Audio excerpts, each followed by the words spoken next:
Welcome to Liberty Today, the show that asks the question, can a conservative win a Republican primary? Gordon and Ed try to list Obama's accomplishments, heavy on the try, and we'll hear from a state representative on alternatives to Obamacare. All this and much more on Liberty Today. Seems like a lot of people are having the conversations around the coffee table these days. Can a Republican who's a conservative actually win the primary for the presidency in the next election? Bob Ellis, share your thoughts.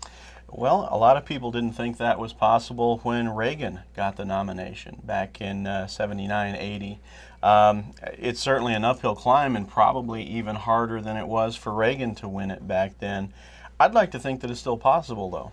I've read some articles of late that indicate that basically the Tea Party faction in the Republican Party is at odds with the GOP.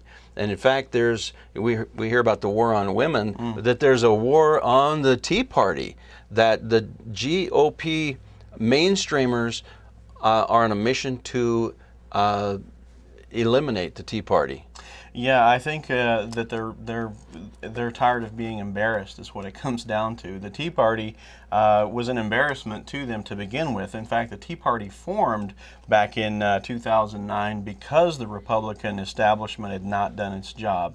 And basically, we've been embarrassing them ever since. And after the government shutdown thing a few weeks ago, they've just had enough. I'm seeing stories from all sorts of places that some K Street Republicans, various people in the business community, Republican business community, they're gathering and joining forces with the establishment leaders within the party itself to make all-out war on the Tea Party.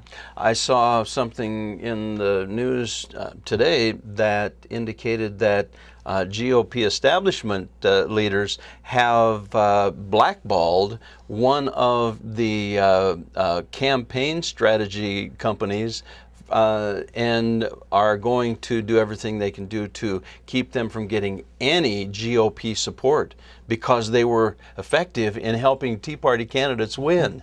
Yeah, and they've declared war on the Senate Conservatives Fund, Jim DeMint's group that has helped a number of conservatives get elected and is still working to do that.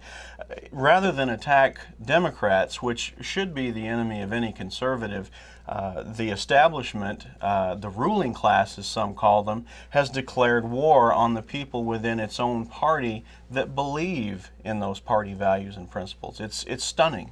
It's interesting to me that many people, when they are evaluating candidates, if there's an R beside the name, they assume, particularly in our state, conservative South Dakota, that an R beside your name means you're conservative. And in fact, conservatives, in terms of elected officials in the state legislature at least, are in the minority in the Republican Party. They really are. Sadly, I have to admit that I was one of those people to some extent a few years ago. I knew there were liberals within the party, but I pretty much took it for granted that odds were if you were a Republican, then you were also a conservative.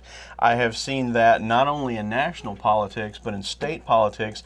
It's simply no longer the case anymore. You can't look at for instance, our state legislature, which has 70-something% Republican majority in the House and an 80-something% majority in the Senate. You've got supermajorities in both houses of our legislature, yet we can't get textbook Republican bills out of committee. And when I say a textbook Republican bill, I mean the stalwart issues that have for decades been recognized as this is something Republicans want to do, and we can't get it out of committee. That's appalling. Been there, tried that. Yeah, you have. Bob, when I was in the state Senate, we had a Republican majority leader who was a former Democrat turned Republican to get elected, and we had a minority leader who was a Republican turned Democrat so he could get elected.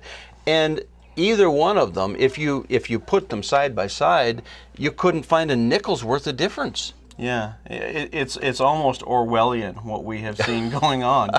You can't put your faith and trust in the meaning of some very elementary words anymore. The brand, the Republican brand, has been compromised in South Dakota and in our nation. It has, and both of them very badly. I think probably more so at the national level than the state, but as people catch on to that and stop, like I once was, taking it for granted that an R means a conservative, that tarnishment is really gonna hurt the party badly at the state level here in South Dakota.